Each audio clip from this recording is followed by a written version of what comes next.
Hello mga kaibigan, AdminRich po ito. Sabay-sabay po natin itong panoorin. At wag po kayong kukurap. Dahil ito pong mga papanoorin natin ay importante. Panoorin po natin. Good afternoon, honorable members of Congress, esteemed colleagues, fellow public servants. Thank you very much for giving me the opportunity to address this inquiry and present the state of Philhealth, a vital institution tasked with securing the health of every Filipino. As the leader of Philhealth, I must acknowledge the challenges that persistently affected us as well as the progress we have made. Let me begin with a clear and candid statement. Despite areas that need significant work, Philhealth is still a very healthy corporation at the moment. As of October 2024, Philhealth holds a surplus of 150 billion pesos and a total reserve of 280 billion pesos, complemented by an investment fund nearing 490 billion as of November 2024.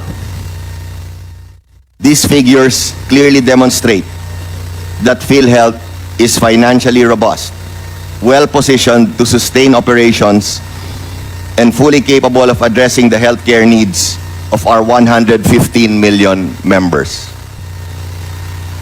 And we are steadily progressing with our objectives. In fact, we are about to implement another 50% increase in coverage for most of our case rate packages. That means that this year, we will have implemented a total of 80% increase across the board for almost all of the all-case rate packages. Let me speak with candor, Your Honors. I am conscious that the Philhealth institution has become a source of frustration for our colleagues in the government, particularly the legislators who are anxious for the well-being of your constituents.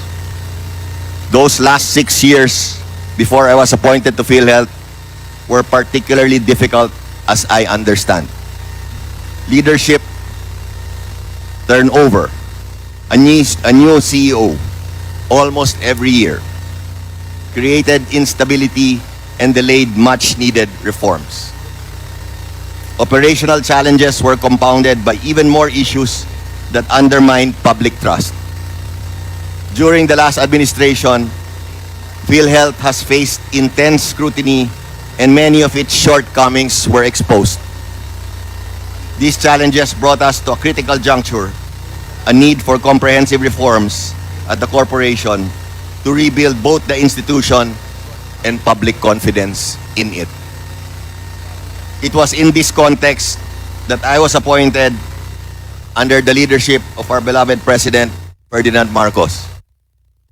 The vision for Bagong Pilipinas has given a clear mandate to bring about a renewed Philhealth, an organization that is efficient and responsive to the needs of its members. This is not just a slogan for us. It is the why and wherefore of everything we do today. Over the past 2 years, we have taken significant steps to address these long-standing issues. First, we strengthen governance mechanisms to ensure that funds are properly safeguarded and channeled where they are needed most. Second, we launched initiatives to improve benefit delivery. Third, we have embraced digitalization to streamline our processes, minimize fraud, and make services more accessible. Under my tenure as President and CEO, our introduction of new benefits and enhancements of existing ones have been unprecedented in both speed and number. We began by adjusting the existing case rates by 30% last February 14 to account for inflation, ending a 12-year managerial shortfall. This review and adjustment to the all case rates meant fairer payments for high-cost treatments, addressing inequities that burden both patients and healthcare providers.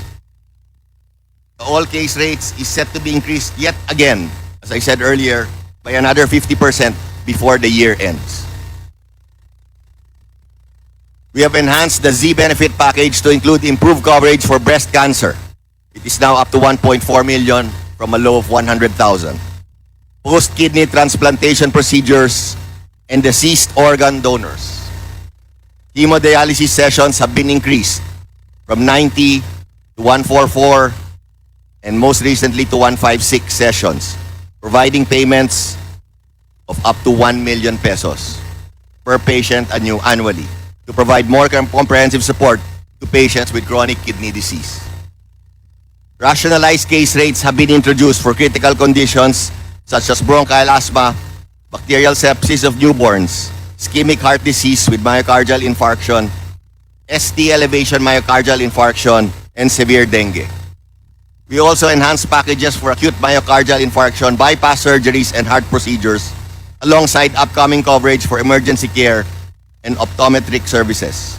Of the top 10 high burden and mostly claimed health conditions that we have prioritized for rationalizations, we have so far completed enhancements of 7 packages with increases ranging from 1 to even more than 200%. We also released implementing guidelines for the rates adjustment of the inpatient benefits package for COVID-19. For children under 5 years old, we have rolled out outpatient therapeutic care services for severe acute malnutrition, demonstrating our commitment to holistic care. We've also included critical benefits like mental health services, select outpatient services, and expanded access to maternal and child health programs, thus ensuring care across all life stages. We have also added preventive oral health services under the Consulta program and assistive mobility devices for those requiring rehabilitation. Recently, we introduced a package for rare diseases we called Z Miracles, which is a new package for 10 rare diseases. We enhanced packages for acute myocardial infarction, bypass surgeries, and heart procedures, alongside upcoming coverage for emergency care and optometric services. Just yesterday, another set of enhancements was approved by the Philhealth Board. Very soon, we will be able to provide coverage for emergency care, optometric services, and heart surgeries. We will also be increasing coverage for heart procedures, including bypass surgeries, to ensure that critical cardiac needs are addressed.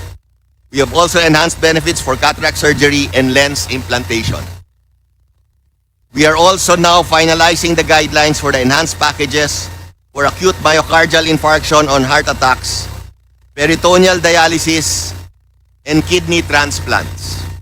Soon, we will publish the circulars for these packages for the benefit of our providers and members. Additionally, the removal of the single period of confinement policy ensures greater accessibility to services. All of these reforms underscore PhilHealth's utmost dedication to addressing the evolving healthcare requirements of our members. These significant benefit expansions mark a substantial stride towards our commitment to providing affordable, accessible, and quality healthcare for all Filipinos. Never before has the corporation implemented such extensive enhancements in a year. This is such a banner year for your PhilHealth, and we thank all of our fellow health advocates for bringing all of this fruition.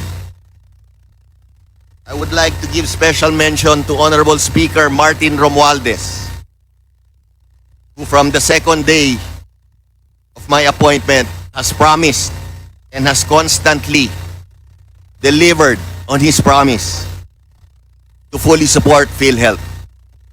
Maraming salamat po, Honorable Speaker Martin Romualdez.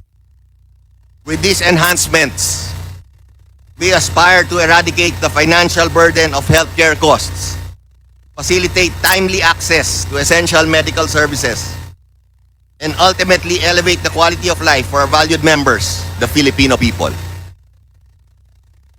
We also embarked on a campaign that promotes the provision of primary care services for all our members with the Konsultasyong Sulit at Tama program.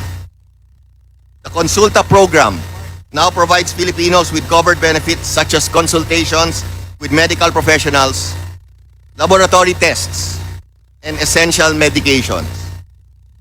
We have accredited 2,943 Konsulta package providers this 2024, and they help us register more than 27 million members to the Konsulta program. More than 6 million of them have availed of their first encounter with their medical professionals. These measures affirm our commitment to making healthcare equitable, accessible, and sustainable for every Filipino. Beyond expanding benefits, Philhealth remained a guardian of financial protection also. Over 50% of hospital claims are now reimbursed within 30 days on the average.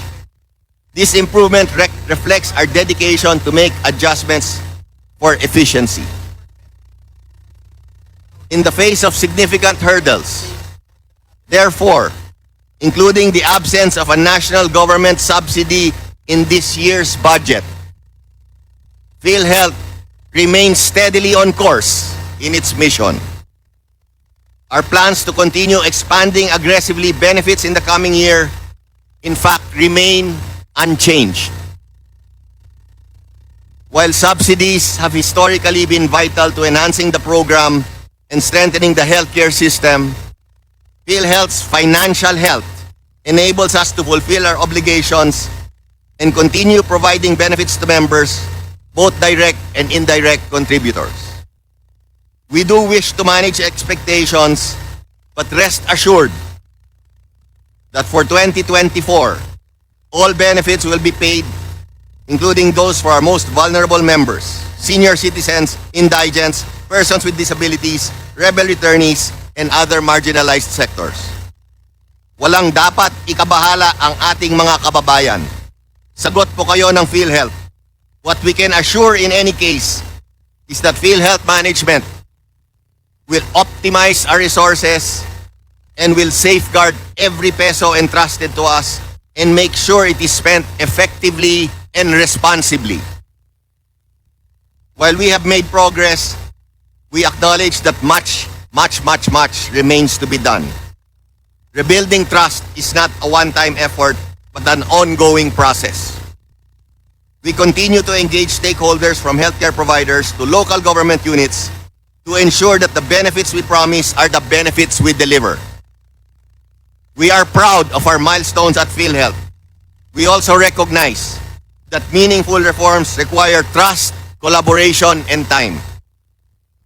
Philhealth is bound by the provisions of the law, and significant changes, including streamlined decision-making, may necessitate legislative adjustments. We are committed to transparency and accountability as we navigate these challenges, with leadership rooted in competence and a clear vision for universal healthcare. All this is to say, universal healthcare is not ours alone to make it happen. As representatives of the people, your support and collaboration are critical for Philhealth. Philhealth sustainability hinges not just on internal reforms, but equally important also on a shared commitment to prioritize health as a national agenda. While we are committed to continuing with the reforms we have begun, we hope to be able to rely on Congress to explore solutions, including alternative funding mechanisms that can bolster our capacity to serve the Filipino people. In closing, may I assure this august body that Philhealth is determined to fulfill its mandate. Despite the challenge, we remain optimistic. With continuous sound management, strategic reforms, and the collective effort of all stakeholders, I believe we can build a Philhealth that is not just renewed, but truly worthy of the trust of every Filipino. Maraming salamat po, esteemed honorable representatives.